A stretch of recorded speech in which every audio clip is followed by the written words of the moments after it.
नमस्कार दोस्तों, आपका हमारे YouTube चैनल पर स्वागत है। आज अपन पढ़ेंगे बाढ़ टॉपिक के बारे में। दोस्तों, आप वीडियो देखने से पहले चैनल को सब्सक्राइब कर लीजिए ताकि आने वाले वीडियो के नोटिफिकेशन आपको मिलते रहें। बाढ़ की परिभाषा। बाढ़ भूपटल पर अधिक वर्षा के कारण उत्पन्न होने वाली प्राकृतिक आपदा है। बाढ़ के प्रभाव से एक विस्तृत भूभाग जलमग्न हो जाता है एवं इससे विस्तृत पैमाने पर जल धन की हानि होती है। सामान्यतः बाढ़ें नदी से सीमा से अधिक जल आ जाने के कारण आती है। इस संदर्भ में कहा गया है कि बाढ़ नदी की एक ऐसी उच्च अवस्था है जिससे नदी सामान्यतः अपने विशिष्ट पहुंच वाले प्राकृतिक बांधों को तोड़कर बहने लगती है।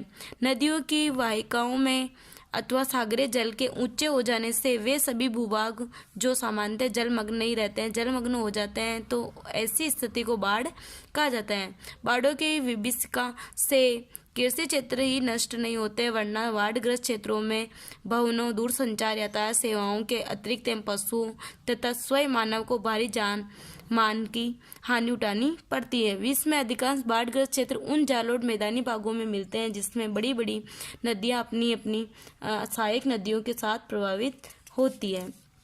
अब पढ़ेंगे बाढ़ के कारण। बाढ़ के कारण इस प्रकार है। इसमें पहला है अपना अत्यधिक वर्षा। तो अत्यधिक वर्षा है, किसी स्थान में लगातार कई दिनों तक भीषण वर्षा होने से नदियां जल स्तर बढ़ने लगता है, जिसके परिणाम स्वरूप नदियों के समीपवर्ती भूभाग जलमग्न हो जाते हैं। अत्यधिक वर्षा के निम्न दो कारण होते हैं। पहला है बादलों का फटना।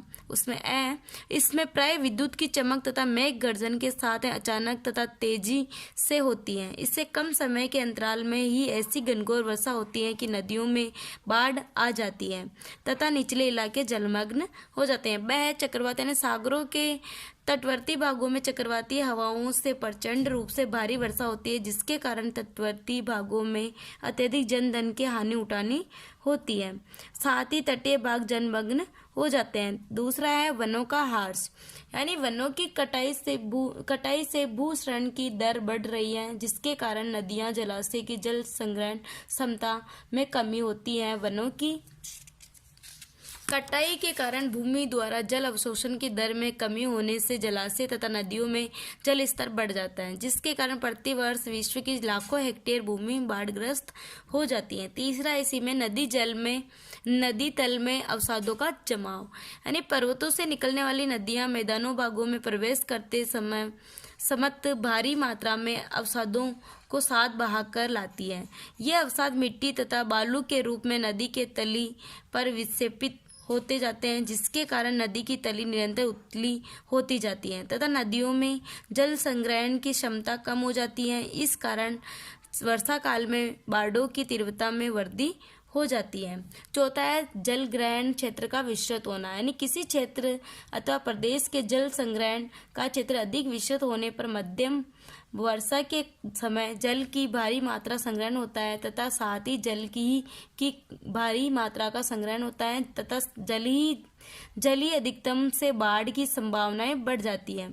पांचवा है जल निकासी की अपर्याप्त व्यवस्था। अफवाह प्रबंध की सुचारू व्यवस्था न होने के कारण बाढ़ की संभावना बढ़ जाती है। अफवाह प्रबंध के अव्यवस्थित होने के कई कारण हो सकते हैं, जिसमें भूस्खलन के कारण उत्पन्न अवरोध, नदी वाहिकाओं का स्पष्ट विकसित न होना, नदियों में विसर्पों का अधिक मात्रा में होना, नदियों की वहन क्षमता में कमी, डेल्टा के मुहानों का बालू रोधिकाओं के निर्माण में अवरुद्ध हो जाना प्रमुख है। छठा है जलाशयों में अवसादी जमाव की अधिकता, यानी बाढ़ों को नियंत्रित करने के लिए नदियों पर बड़े जलाशयों का निर्माण किया जा रहा है। भूसरण के बहकर आने वाली लाखों टन मिट्टी प्रतिवर्ष जल धाराओं को मिलकर जलाशयों में एकत्रित हो रही है। वनों के काटे जाने से भूसरण की मात्रा बढ़ रही है तथा जलाशयों में अवसादों को जमा होने की दर भी बढ़ रही है, जिससे बाढ़ की स्थिति उत्पन्न होती है। अब पढ़ेंगे अपन बाढ़ के प्रभाव, यानी बाढ़ में सबसे अधिक बाढ़ें उत्तर प्रदेश व आसाम में आती है। बाढ़ से होने वाली दुष्प्रभाव निम्न है। पहला फसलों का नुकसान, यानी बाढ़ से प्रमुख रूप से फसलों को नष्ट हो जाती है और 74 लाख हेक्टेयर भूमि प्रतिवर्ष बाढ़ से प्रभावित होती है। 2 अरब से भी अधिक रुपए का नुकसान होता है। अब पढ़ेंगे दूसरा है जनजीवन की हानि।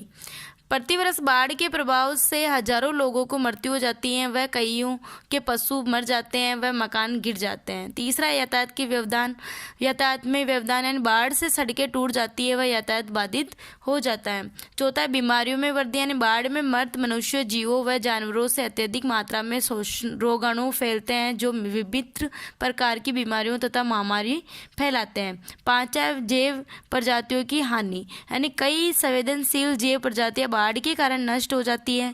छठा, आर्थिक दबाव यानी बाढ़ से हुई क्षति की पूर्ति के लिए सरकारी खजाने पर दबाव बढ़ जाता है, अतः ऐसी स्थिति में गैर बाढ़ पीड़ित लोगों पर अस्थायी टैक्स लगाते हैं जिससे लोगों पर आर्थिक दबाव पड़ता है।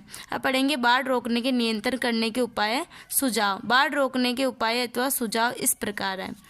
इसमें अपना पहला है जल ग्रहण क्षेत्र में वृक्षारोपण कर मृदा अपरदन की दर कम करके विभिन्न भागों में बोरिंग कर डंक कुआओं का निर्माण किया जाए। इससे एक और भूमिगत जल के स्तर में वृद्धि होगी तथा दूसरी ओर धरातलीय जल प्रवाह की मात्रा में भी कमी होगी जिससे बाढ़ के प्रकोप को कम किया जा सकेगा। दूसरा है मुख्य नदी की सहायक नदियों पर छोटे छोटे जल संग्रह बांध उनके अनेक स्थानों पर निर्मित किए जाए जिससे मुख्य नदी में जल के आयतन में अधिक वृद्धि नहीं होगी तथा बाढ़ के प्रकोपों से होने वाली हानियों को कम करने में सफलता प्राप्त होगी। तीसरा है नदियों पर निर्मित बांध तथा जलाशयों को पर्याप्त सुरक्षा प्रदान करने के साथ साथ जलाशयों की सामयिक सफाई होती रहनी चाहिए। चौथा है नदियों तथा जलधाराओं के प्राकृतिक प्रवाह मार्ग में आने वाले अवरोधों को दूर करना चाहिए। पांचवा, नदियों तथा उनकी सहायक नदियों की तली की सामयिक सफाई होती रहना चाहिए। छठा है मुख्य नदी के अतिरिक्त जल को अन्य चैनल निर्मित कर वितरित कर देना चाहिए ताकि बाढ़ का प्रकोप कम हो सके। आप हमारे वीडियो को लाइक करें, सब्सक्राइब करें, कमेंट करें। जय हिंद।